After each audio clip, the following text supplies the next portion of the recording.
These two lovely restored cottages sit on the hill next to the Tuscan hill town of Cortona. The larger of the two cottages is a beautifully restored farmhouse, while the smaller is a converted barn. Both have been finished to a very high standard using local materials.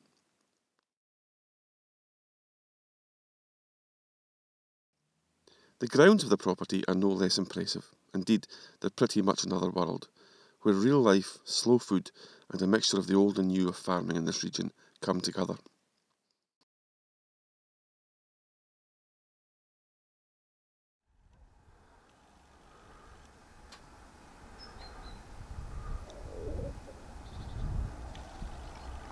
With fantastic views out across the valley floor, the cottages also look towards Lago Trasimeno in the neighbouring province of Umbria. This is the fourth largest lake in Italy, but it's only 20 feet deep.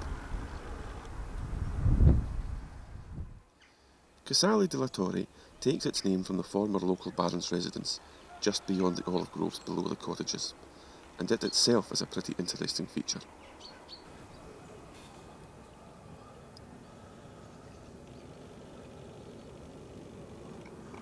For the most part, the facilities at Casale della Torre are simple but excellent, and that extends to the furnishings in the cottages as well as the pool.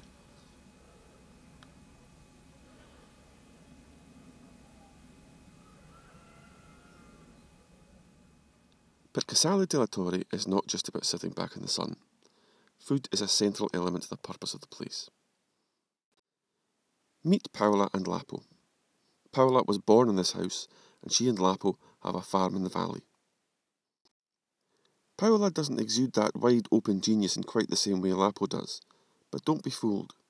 She's an equal partner in this place, and does a lot of foraging in local forests, produces from the kitchen gardens, and turns out some of the most delicious real food that you could hope to come across.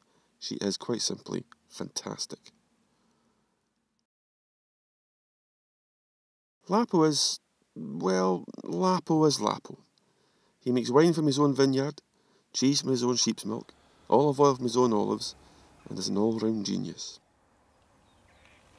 And produce is where it's at here. Agriturismo is not just a gimmick for Paola and Lapo. Good food, made in traditional ways, from wild or unintensively grown produce, is how they work. What's brilliant about the food here, especially if you're a cook, is that you know exactly where it came from, i.e. right outside the door. You know how it's cooked, like in this traditional baking oven where Paola has been reducing a tomato sauce and baking figs.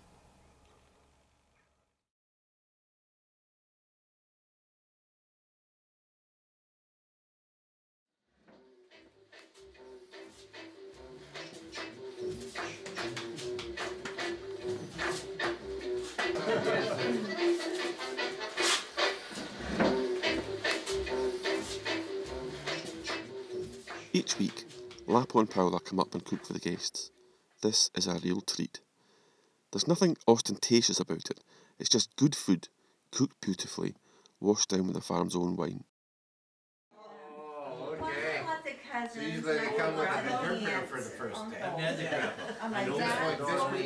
We do that at home when we have parties. Yeah, we do.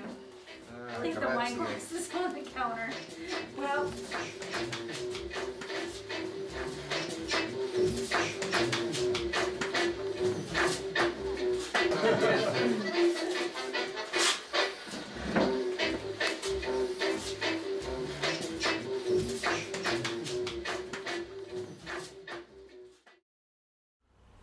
Now, before we finish, we have to drop some names and stuff.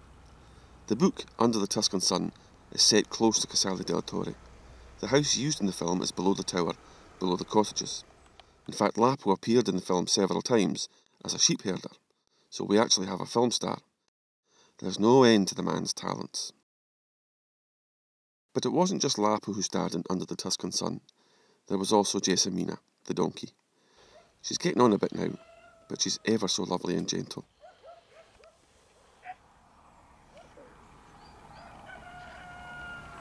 So this morning, we're leaving Cortona, going back to Venice, and today it decides to have yet another one of its spectacular weather moments.